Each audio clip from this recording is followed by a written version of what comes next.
પ્રસ્તુત છે 21 March 2026નું current affairs, જે વિપુલ સર દ્વારા તૈયાર કરવામાં આવ્યું છે.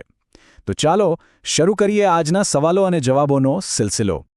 આપણો પહેલો સવાલ જ એક ખૂબ જ અગત્યના વિષય પર છે, પાણીના સંરક્ષણ પર. સવાલ એ છે કે તાજેતરમાં પ્રતિષ્ઠિત સ્ટોકહોમ જળ પુરસ્કારથી કોને સન્માનિત કરવામાં આવ્યા છે? ઓપ્શન્સ છે: એ. રાજેન્દ્ર સિંહ, બી. કાવે મદ્રાની, સી. વિલિયમ ડેલરિમ્પલ કે પછી ડી. આર. બૈરામુથુ. અને સાચો જવાબ છે બી. કાવેહ મદ્રાની. ખબર છે આ કેમ ખાસ છે? કારણ કે માત્ર 44 વર્ષની ઉંમરે તેઓ આ એવોર્ડ જીતનાર સૌથી યુવાન વ્યક્તિ છે. એટલું જ નહીં, તેઓ યુએનના પ્રથમ અધિકારી પણ છે જેમને આ સન્માન મળ્યું હોય. અને હા, આ પુરસ્કારને તો જળ ક્ષેત્રનો નોબેલ પણ કહેવામાં આવે છે. એ પણ યાદ રાખવા જેવું છે કે 2015માં આપણા ભારતના વોટરમેન રાજેન્દ્ર સિંહને આ સન્માન મળ્યું હતું. સારું, તો પાણીની વાત પરથી હવે આગળ વધીએ વૈશ્વિક સ્વાસ્થ્ય તરફ. હાલમાં જ એક મોટા સમાચાર આવ્યા છે, જેમાં એક દેશે વિશ્વ સ્વાસ્થ્ય સંગઠન એટલે કે WHOમાંથી પોતાની મેમ્બરશિપ પાછી ખેંચી લીધી છે. તો એ દેશ કયો છે? તમારા ઓપ્શન્સ છે: એ. ભારત, બી. USA, C. આર્જેન્ટિના કે ડી. ફ્રાન્સ. જી હા, સાચો જવાબ છે સી. આર્જેન્ટિના. ત્યાંના રાષ્ટ્રપતિ ઝેવિયર માઇલીએ આ નિર્ણય લીધો છે. પણ અહીં એક રસપ્રદ વાત એ છે કે કોઈપણ દેશ તરત જ WHO છોડી શકતો નથી. નિયમ મુજબ કોઈપણ દેશને સભ્યપદ છોડવા માટે 1 વર્ષનો નોટિસ પીરિયડ આપવો પડે છે. એટલે આ એક લાંબી પ્રક્રિયા છે. હવે વારો છે ખેલ જગતનો, જ્યાં ભારત માટે એક ગૌરવપૂર્ણ સમાચાર છે. ભારત એક મોટી આંતરરાષ્ટ્રીય ઇવેન્ટની યજમાની કરવા જઈ રહ્યું છે. તો સવાલ એ છે કે ભારત વિશ્વ ઇન્ડોર એથ્લેટિક્સ ચેમ્પિયનશિપની યજમાની કયા વર્ષમાં કરશે?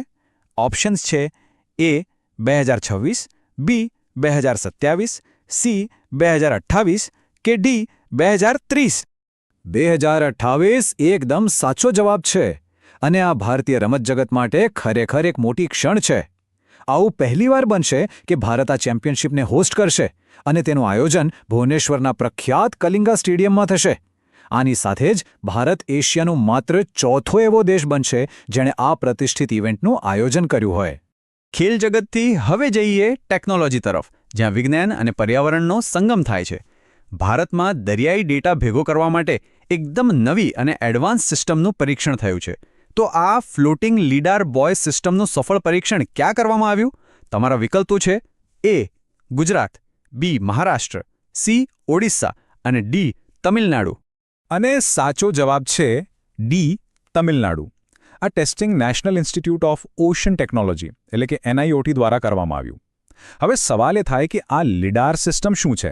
તો જુઓ, લીડાર એટલે લાઇટ ડિટેક્શન એન્ડ રેન્જિંગ. સીધા સાદા શબ્દોમાં કહીએ તો આ એક એવી તરતી સિસ્ટમ છે જે દરિયાની વચ્ચે રહીને લેઝર કિરણોનો ઉપયોગ કરે છે અને હવામાન, પવનની ગતિ અને ચક્રવાત જેવી બાબતોની એકદમ સચોટ માહિતી આપે છે. દરિયાઈ સુરક્ષા માટે આ ટેકનોલોજી ખરેખર એક ગેમ ચેન્જર સાબિત થઈ શકે છે. ચાલો હવે વાત કરીએ શહેરી વિકાસ અને પર્યાવરણની. રિલાયન્સ મેથ સિટીનો એક પ્રોજેક્ટ એવો છે જેણે એક મોટું આંતરરાષ્ટ્રીય સન્માન મેળવીને ઇતિહાસ રચ્યો છે. સવાલ એ છે કે આ મેટ્રોપોલિસ પ્રોજેક્ટ ક્યાં આવેલો છે, જે લીડ પ્લેટિનમ પ્રી સર્ટિફિકેટ મેળવનાર ભારતનો પહેલો પ્રોજેક્ટ બન્યો છે? ઓપ્શન્સ છે: એ. સુરત, બી. ઝજ્જર હરિયાણા, સી. ધોળાવીરા કે ડી. બેંગલુરુ. સાચો જવાબ છે બી. ઝજ્જર હરિયાણા. આ પ્રોજેક્ટને જે સર્ટિફિકેટ મળ્યું છે ને, એ છે અમેરિકાનું બહુ જ પ્રતિષ્ઠિત લીડ સર્ટિફિકેશન, એટલે કે leadership in energy and environmental design.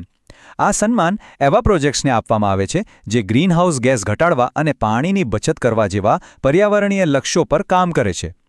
ભારતનો આ પહેલો સસ્ટેનેબલ સ્માર્ટ સિટી પ્રોજેક્ટ છે જેને આટલું મોટું વૈશ્વિક સન્માન મળ્યું છે. આપણો આગળો સવાલ ઉડ્ડયન ક્ષેત્રમાંથી છે, અને સામાન્ય મુસાફરો માટે આ ખૂબ જ સારા સમાચાર છે. કેન્દ્રીય નાગરિક ઉડ્ડયન મંત્રી દ્વારા ફેર સે ફુરસત નામની યોજના ક્યાંથી લોન્ચ કરવામાં આવી છે? ઓપ્શન્સ છે: એ. રીવા મધ્યપ્રદેશ, બી. રાયપુર, સી. દિલ્હી કે ડી. જયપુર.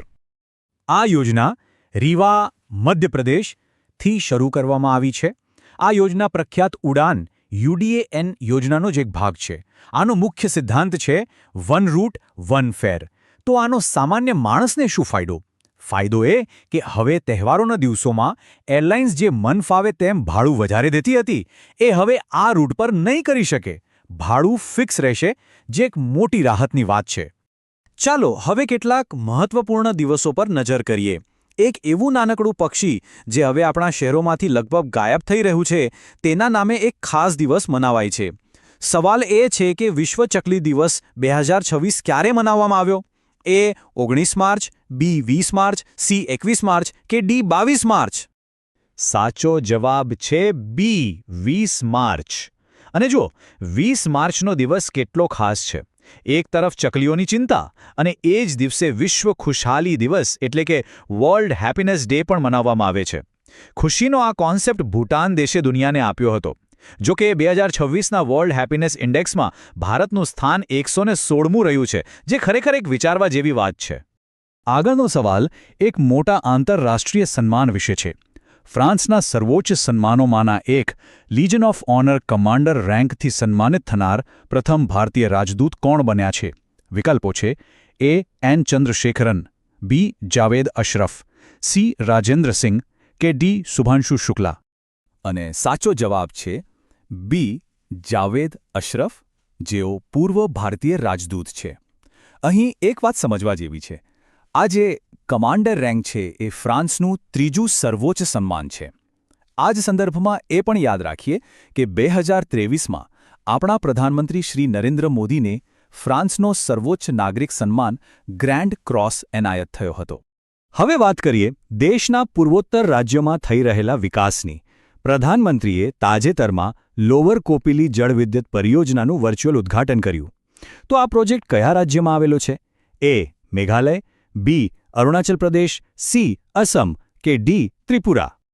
આ પ્રોજેક્ટ અસમમાં આવેલો છે.